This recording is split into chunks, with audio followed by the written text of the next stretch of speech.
Just put a standby.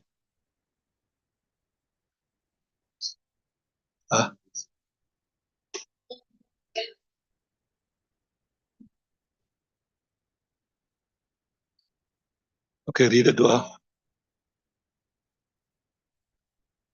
بسم الله الرحمن الرحيم.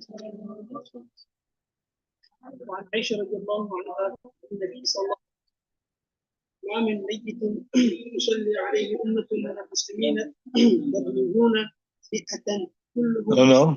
You show me there. كلهم يشفعون. No. Isn't we have to do this hadith here?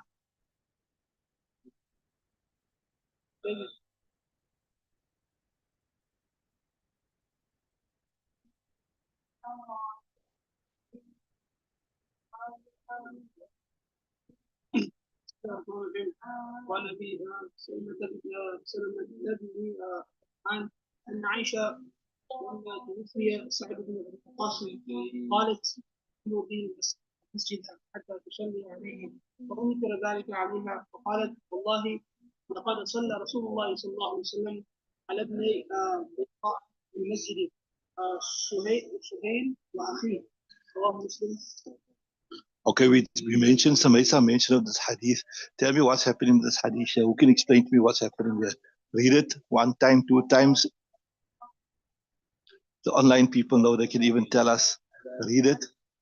وعن أبي سلمة بن الرحمن أن عائشة لما توفي سعد بن أبي وقاص قالت ادخلوا به المسجد حتى أصلي عليه فأنكر ذلك عليها وقال والله لقد صلى رسول الله صلى الله عليه وسلم على ابني بيضاء في المسجد سهيل وأخيه رواه مسلم. Who can just tell me what's happened? That is more or less.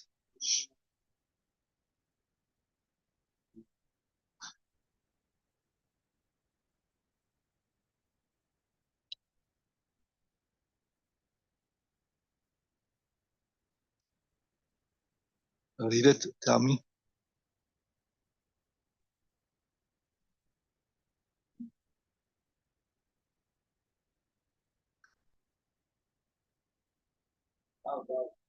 Luqman, what's happening?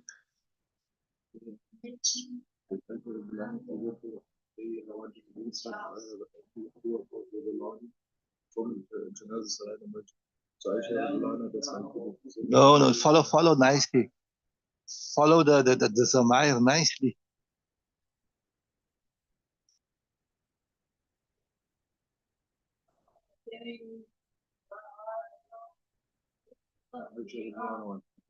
Right. And then it was فَأُنْكِرَ عَلَيْهِ, it was rejected upon her. Right? Then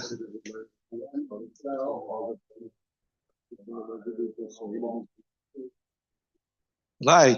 So now what happened when وعن أبي سلمة, narrating the authority of أبي سلمة بن الرحمن أن عائشة, that as Aisha Siddiqa رضي الله تعالى عنها لما توفي سعد بن أبي وقاص, they seen here a great Sahabi when he passed away.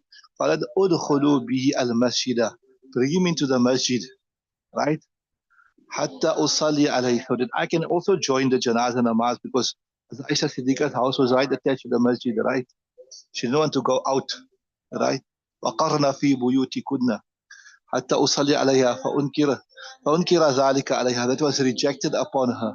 فقالت, it was said, والله, I take قسم Allah, right? لقد صلى رسول الله صلى الله عليه وسلم على ابني بيضاء. So she's saying, why you don't want to bring us a Sa'd ibn Waqqas into the masjid to read salah upon him? Then I saw Rasulullah sallallahu alaihi wasallam reading salah on the 2 sons of Bayda fil masjid, in the masjid. Nabi, you say no, you can't bring this great Sahabi to the masjid to perform janazah namaz. But I saw myself that Nabi sallallahu alaihi wasallam done the janazah namaz on the 2 sons of Bayda in the masjid. And what were their names? Their names were Suhail and Wa'akhi, and his brother. You got it, you got understood what the hadith is now saying. That she said, this is a great Sahabi. When you perform the janazah namaz, bring him into the masjid so I can be part of the janazah namaz. So I can be part of the janazah namaz. So they said, no. Unkira alayh, it was rejected. Her request was rejected. So then she brought us a proof. But why don't you want to bring him to the masjid? I saw salat being performed upon the two sons of Bayda, Suhail and his brother. Are you with me? So, udkhulu biha al-masjidah. Remember, Sa'd ibn Waqqas was the Fatih of Iraq. He's the one who conquered Iraq. He was also the uncle, the maternal uncle of Rasulullah sallallahu alaihi wasallam. And as Aisha Siddiqa wanted him to be brought in the masjid so that she can also be part of the janazah namaz. But he didn't want that. So she mentioned the incident of what? Of the two children of Bayda that Nabi Sallallahu Alaihi Wasallam performed janazah namaz upon them. One brother's name was Suhail, and the other brother's name was actually Sahal. It's not mentioned here in the kitab, but just remember that Suhail and Sahal. See? In the Hasha also. So this Sa'd ibn Waqqas, he lived in Wadi Aqiq. Now, I don't know if you never go on any ziyaras with Abdullah Jina when you went to Medina. One of his ziyaras from Abdullah Jina, he take you for a bride to Wadi Aqiq. There's a separate ziyarat. It's not where you visit, but he just take you for a bride day. So we saw this place, Wadi Aqiq. We went in December, it was ice cold. The coldness of desert is different. The coldness goes into your bone. And he said he's having a lekker bride day, but when he came, it was only Vienna sausages that she was bride. I said, where's the bride? It's Vienna sausages. But he never tell us it's very, very cold. He never tell us it's very cold. It was so cold, we couldn't even sit. I sat in the bus all the time. You know, when we went there, I just thought about that incident of Huzaifa bin Yaman. Remember when it was on the Battle of Khandaq, it was ice cold. And Nabi said, who will go out and gather information for us about from the enemy, and the Sahabika were reluctant. Ne? So the desert cold is a different cold. The desert cold is a different cold. There you just go from your hotel and you go into the Masjid al-Nabawi sallallahu alayhi wasallam. But you go out in the desert, it was like Maghrib time coming. Ice cold. The Afrikaans say bitter cold, go into your bone. So he had his bride in Wadi Aqiq. So from what I understand, is Wadi Aqiq also, it stretches from Medina all the way to Medina, from to Makkah also. So it's mentioned here, interesting thing is that as a Sa'd ibn Waqqas passed away in Wadi Aqiq. So that means, what this means here is that he was the Fatih of Iraq, etc., etc. That means after he finished, with all the wars, maybe in his old age, he came and he retired and he had a house in Wadi Aqiq probably. So you see the Wadi Aqiq there. And Wadi Aqiq is the same place where Salmat ibn al-Aqwa, remember that the Mushrikeen wanted to steal the animals of the Sahaba Ikram. He shot one arrow and he ran to another place, and he shot another arrow and he ran to another place, and he shot another arrow. And he was so fast that they thought there are several people that are attacking him, right? And then he eventually was buried in Jannatul Baqi. This interesting thing there is mentioned there. This was in the Khilafat of Hazrat Muawiyah radiallahu ta'ala anhu, and the governor here of Medina was Marwan, right? Okay, so that was just a bit of history. Sa'd ibn Waqqas was the Fatih of Iraq, and he lived in Wadi Aqiq, and he was buried in Jannatul Baqi, right? Now the main masla here is, according to the Shawafi madhab, it is permissible to do janazah namaz in the masjid proper, the waqf masjid. It doesn't mean the whole building the masjid. I tell you, sometimes the ulama, they make intention that a certain part of the building is not a masjid, right? I don't know what's the situation there in Masjid Ibadur Rahman. Is the whole building masjid proper, or is there a portion that's not masjid? You don't know, right? So normally, like if you look at, you went to Masjid al-Fuqara. You ever went to Masjid al-Fuqara? When you come out of the wudu khana, then there's a pillar there in line with the wudu khana. So from behind that pillar there, that is not a masjid proper.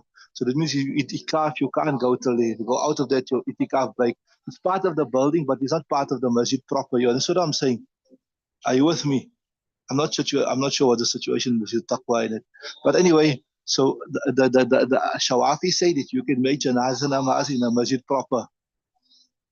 According to the Hanafi madhab, it is makruh to make janazah namaz in a masjid proper. See, that's when that part hasn't been designated the masjid. But if it isn't been designated as part of the masjid, then it's also not correct. We speak about a particular masjid, which masjid? So maybe they got a board there, masjid boundary. Right.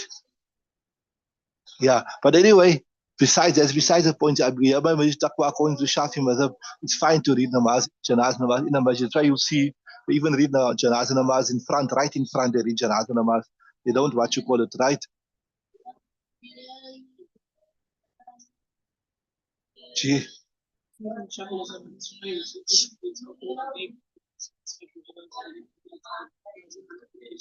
Now, what, you got no choice in the matter. You can't tell them, hey, come bring the thing back here. I can't go. You have to just read it. So, some opinions in the Hanafi Mazhab says makruh tahrimi, which is closer to haram. But Ibn Humam says makruh tanzihi. But the fatwa is on, I'm not sure, but I think it is that the fatwa is makruh tahrimi. Right? And obviously this hadith here of Aisha Siddiqa radiallahu ta'ala anha would be a proof for the Shawafi.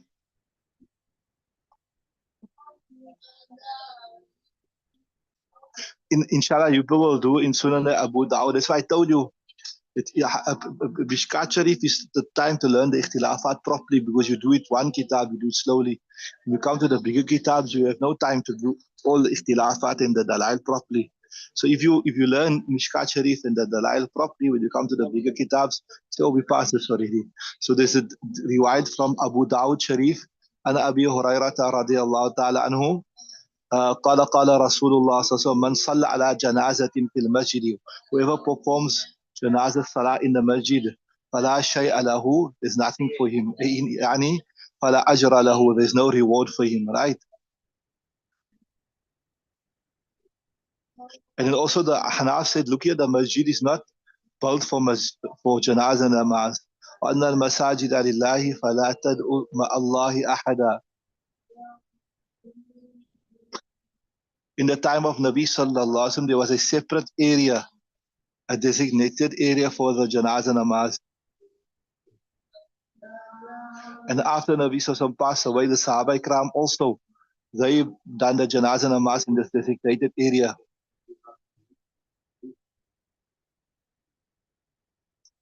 So we're saying when there's no severe need, strong pressing need, then janazah namaz should not be made in the masjid. So the fact that all the Sahaba Ikram say فَأُنْكِرَ عَلَيْهِ, the fact that the Sahaba Ikram frowned upon it and they were not happy with the request of Aisha Siddiqa is sufficient proof to show that this was not the practice of Rasulullah sallallahu alaihi wasallam. But then as Aisha Siddiqa radiallahu ta'ala anha, she took a qasam that as a Sahal and as a Suhail, their janazah namaz was read in the masjid.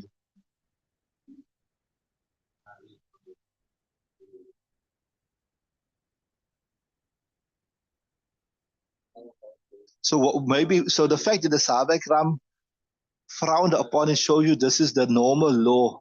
Maybe there were some extenuating circumstances. Maybe Nabi Sallallahu was in itikaf at that point in time, so he couldn't come out. Or maybe there was some heavy rain. So yes, when there is an excuse, then it's a different story. So you don't look at any hadith in isolation. That's why that is what the fuqaha done. They never look at any hadith in isolation. Now look here, if you like how look at me one second. How the Salafis say, إذا صح الحديث فهو مذهبي. When a hadith is authentic, it's my madhab. Now if you look at this hadith in isolation, you say, oh no, but it's fine to read salah because the Nabi Sallallahu read salah on Sahal and Suhail, and you just look at one hadith and then you extrapolate. But the other fuqaha, and they never want to look at one hadith. They look at all the hadith together. They look here that Nabi Sallallahu generally would perform the janazah namaz out of the masjid. Then you look at the fact that also After Nabi Sallallahu passed away, the Sahaba continue reading the Janazah Namaz in that proper designated area. And then also they look at the fact that the Sahaba Ikram, they frowned upon, they never acceded to the request of Aisha Siddiqa. You see? So it is not just as simple as taking one hadith, this hadith is sahih, this hadith is authentic, you're going to practice upon this hadith. You don't just do that. You take that hadith, right, and you look at it in conjunction with all the other hadith, and you look at that hadith in conjunction with the practice of especially the senior Sahaba Ikram, and you take that hadith and you look at it in conjunction with especially the Khulafa Rashideen, then you will come to an accurate answer. You understood what I'm saying? So it's not as simple as, this is Bukhari Sharif hadith. It's authentic hadith. So now we just follow this hadith. So some people, they give that impression that there's no need for the fuqaha. There's no need for the fuqaha. There was no need for Imam Hanifa. There's no need for Imam Shafi. There's no need for Imam Malik, etc. We just open Bukhari Sharif. You say Bukhari is the most authentic book under the sun. So we just pick up Bukhari Sharif and then we follow the most authentic hadith. Yes, sometimes the hadith can be the most authentic hadith that you can find with regards to a certain thing, but it was not the general practice of Rasulullah Sallallahu Alaihi Wasallam. It was not the general practice of the Sahaba Ikram. So what does it show you? Understood? So yes, we say where there is an excuse. So generally there's two reasons why the Ahnaf say that Janazah Namaz shouldn't be done in a masjid. One is, I told you, one is that the masajid has not been built for what? For Janazah Namaz. You remember that there's a famous hadith. What was that hadith? When the Arabi urinated in the masjid and the Sahaba wanted to stop him. So then Nabi Sallallahu Alaihi Wasallam said, don't stop him, leave him, because you're going to inconvenience him. Then Nabi Sallallahu Alaihi Wasallam beautifully explained, إِنَّمَا جُعِلَ هَذِهِ الْمَسْجِدُ لِلصَّلَاةِ أَوْ لِلذِّكْرِ أَوْ التِّلَاوَةِ, etc. Remember that this masjid are not even made for you to urinate in or defecate or whatever. It has been made for zikr, tilawat, etc., etc. Right? There's the one reason. And the other reason is talweeth. That sometimes, okay, maybe that's so applicable in our time, but in previous times, a person was wounded in jihad, etc., etc. Sometimes the body, it happens, bleeds. Allah Ta'ala protect us. Sometimes somebody has a stroke. Sometimes they have a hemorrhage that you see for a while. After that, the body is still giving. But okay, that person is a shaheed. That person is, I don't know if it's right for me to do, Allah Ta'ala protect, because that person is a shaheed. A person who dies he has a hemorrhage or has a stroke and then he's bleeding, that is shaheed. Anybody who dies because of unnatural causes, whether he's afflicted by some illness or something, so that is shahadat. So sometimes there's talweeth also. So based or premise upon this is, so that is, so you mustn't feel after when you see if your loved one or your deceased one bleeding after they pass away, blood is coming out. That's a sign of shahadat. Obviously, it's not like a shaheed of dying in the battlefield, but he's also he's a dunyawi shaheed. What is he, eh? You've done it, we'll do that. I know you've done it. You've done the different types of shaheed. Dunyawi shaheed, ukhrawi shaheed, and dunyawi and ukhrawi shaheed, and also a dunyawi shaheed, but not the ukhrawi shaheed. A person who fought for besides the pleasure of Allah Ta'ala. So we consider him as a shaheed, but in the sight of Allah Ta'ala is not a shaheed. So that's a dunyawi shaheed, but it's not the ukhrawi shaheed. If you haven't done that, you do still do it in much detail. So you get the dunyawi shaheed, you get the ukhrawi shaheed, you get the dunyawi and the ukhrawi shaheed, and you get only a dunyawi shaheed, right? But anyway, so the other is here they mention that if you look at the illat of talweeth, that if the basla is purely based and premised upon talweeth, then if the body is placed in the masjid and the body is placed out of the masjid, but the people are standing in the masjid, then it won't be a problem also, because there's no fear of talweeth. Okay, read the next one.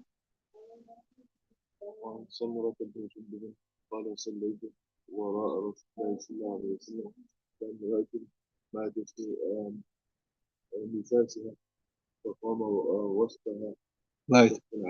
So Bismillah ar-Rahman ar-Rahim. رأينا أثارته of Samurah ibn Jundub قال صليت وراء رسول الله صلى الله عليه وسلم. I once prayed behind Rasulullah sallallahu على امرأة upon a woman ماتت في نفاسها, she passed away in her nifas, it means after childbirth. Previous times when medicine was not so advanced, childbirth was a very dangerous thing. many women used to lose their lives in childbirth before the advancement of medicine. It's a system of Allah Ta'ala. فَقَامَ وَصْفَهَا, then he stood in the middle of her. مُتَّفَقٌ alayh. So there's two ways. What have you got there? وَصْفَهَا or وَسَطَهَا? What have you got? Because both, right? So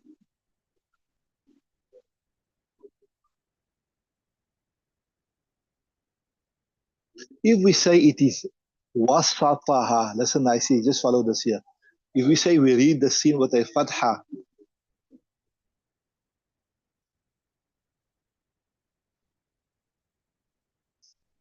it means that it means the Vishnu stood exactly in the middle of her body.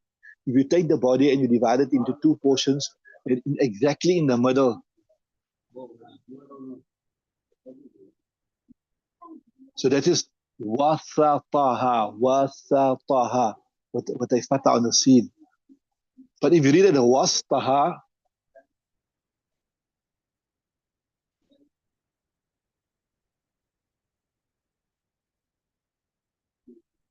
it doesn't mean exactly in the middle, but means between the two portions. If you look at dividing the body into two portions, so somewhere in between it, right?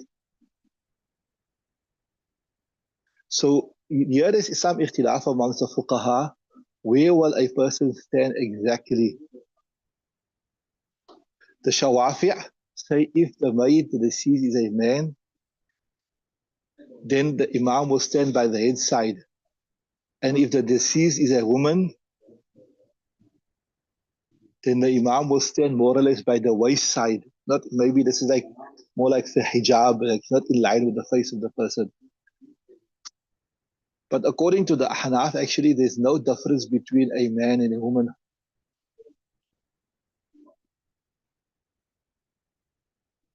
According to Ahnaf, we say that whether it's male or female, the imam will stand more or less in line with the chest. And if you look at this hadith here, it conforms normally to the Ahnaf mazhab that you will stand, which is said, remember we told you, wastaha means more or less in the middle, in between, right?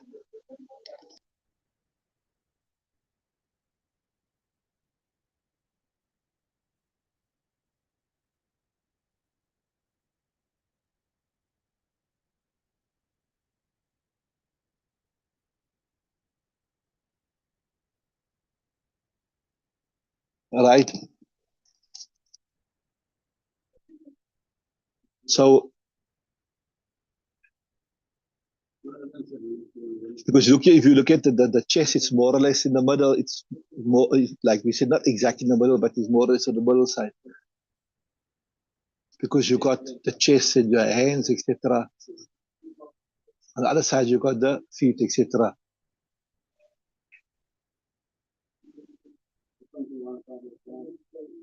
But anyway, this here is not a matter of permissibility or impermissibility or halal and haram. It's more a masla of what? It's a masla of a of preference, right? You can read the next riwayat.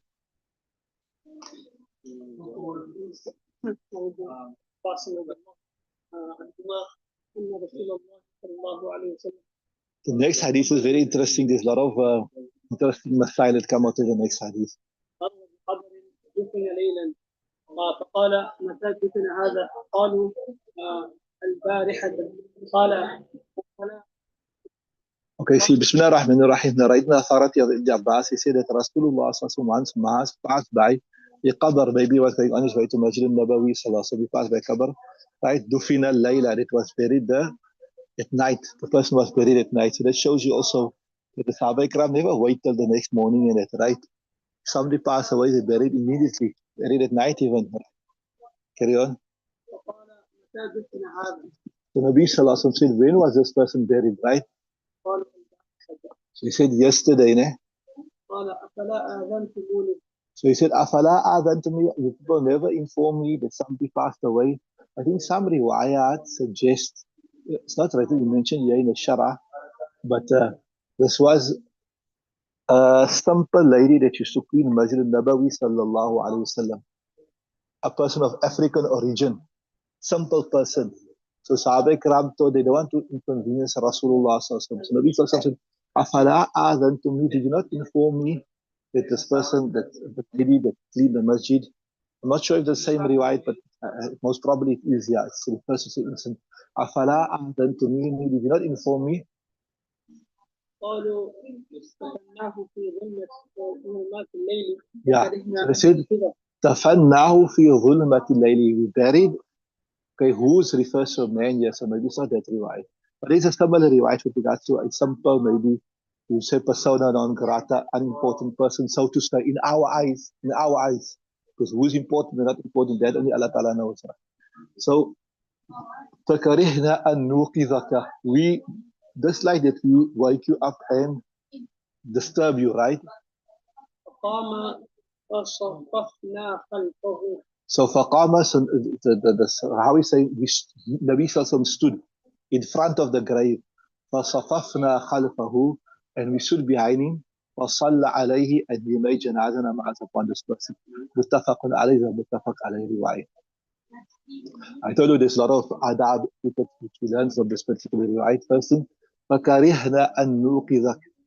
We, Ya Rasulullah sallallahu alaihi wasallam, we dislike that we must awake you up. First thing we learn from this here, that Nabi Sallallahu was not alimul ghaib. There are certain people that say that Nabi Sallallahu had absolute knowledge of the unseen. Yeah, Nabi Sallallahu Alaihi Wasallam, what? He didn't know about it. It shows you he didn't have absolute. Yes, Allah Ta'ala gave him a lot of information of the unseen. The sun will rise from the west one day, etc., etc. But he didn't have absolute knowledge. Because he didn't have absolute knowledge, you didn't ask why you never informed me about this, right? And he didn't know whose qabr this was even.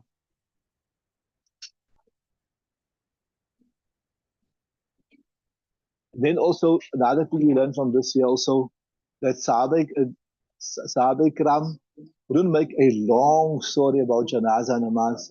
When a person passes away, quick, you bury that person, right? And another etiquette we learned from this here also is that you don't unnecessarily inconvenience the elders. You know, there's an interesting incident about Mufti Shafi, you know, the Ma'ariful Quran. He was sick in Ramadan. And he said he made dua to Allah Ta'ala, don't let me pass away in Ramadan. Me and you will cry, Allah Ta'ala, let me pass away in Ramadan. And what was the reason? He said, Ya Allah, that he was a Grand Mufti of Pakistan. What was he? And he said, Ya Allah, if I pass away in Ramadan, there's so many people that love me. They're going to travel in the month of Ramadan by train. And what's going to happen to the iftar? What is going to happen to the sehri? What is going to happen to the tarawih namaz? They're going to be inconvenienced in the month of Ramadan because you're going to want to come to my janazah namaz. Rather, let me not pass away in Ramadan and we pass after Ramadan, so that all these people are not heavily and seriously inconvenienced. Subhanallah. Imagine how much consideration he had for his fellow human being, for his fellow muta'alliqeen. Subhanallah. So, to Sahaba Ikram, although Nabi Sallallahu would have liked to be informed here, but see to what extent they consider the Rasulullah Sallallahu Alaihi Wasallam.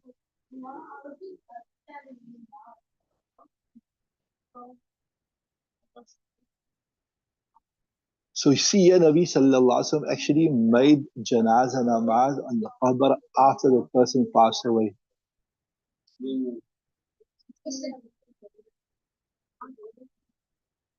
So here it's mentioned that if a person was buried without janazah namaz, up to 3 days you can read the janazah namaz upon the.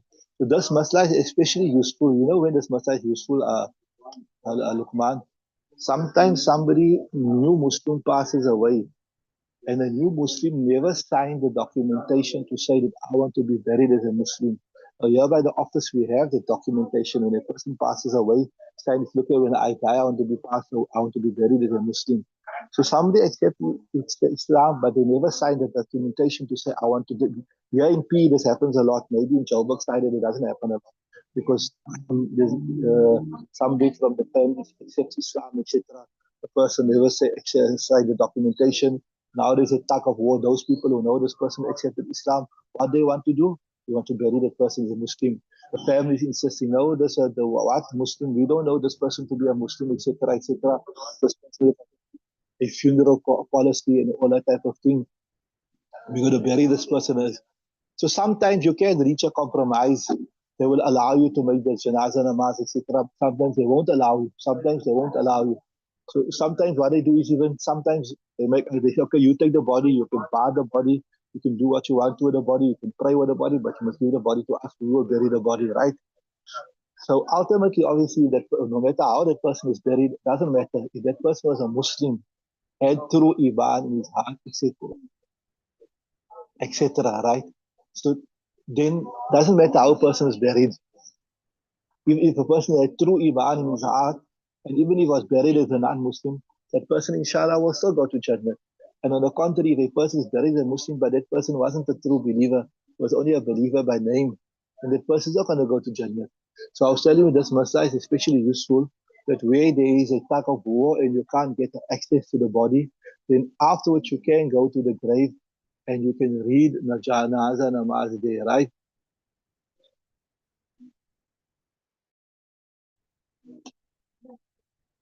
So we say, the Hanafi says, if Janaza namaz was read on the deceased, if Janaza namaz was read on the deceased, then there's no second Janaza namaz. We discussed this. The Shawafi and the Hanabila say, even if Janaza namaz was read, but you just want to, like, maybe you came from out of town, you missed the Janaza namaz, right? Somebody passed away, and you want to go and read another Janaza namaz, then you can go to the qabr and you can make the Janaza namaz. The Hanaf say this was the khususiyat, this was the speciality of Rasulullah sallallahu alaihi wasallam.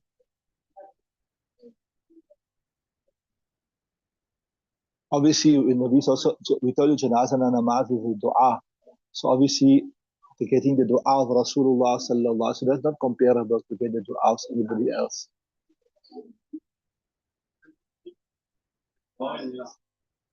And remember, we discussed this masla here. We said that if janazah namaz is performed without the permission of the wali, yeah, remember, then you can do it again. So some ulama explain it in this way, that Nabi Sallallahu Alaihi Wasallam was the wali, is the wali of all the believers. So he had the first right to perform janazah. Like how today, who's the wali? The first one is the son. So Nabi Sallallahu Alaihi Wasallam was the wali. He had the first right to perform the janazah namaz. So since it was done without his permission, like today also, if somebody performs the janazah namaz without the permission of the wali, you can redo it. So here too, you could also redo it. You understood?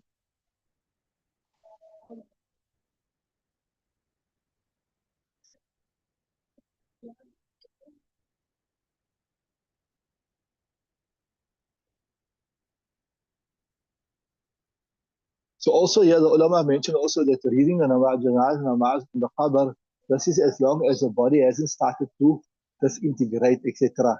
And this will obviously differ from place to place, from season to season. In different places it will be, hot places it will go quicker, colder places it will take longer, etc. We stop the Imana Izari continue tomorrow. Subhanallah.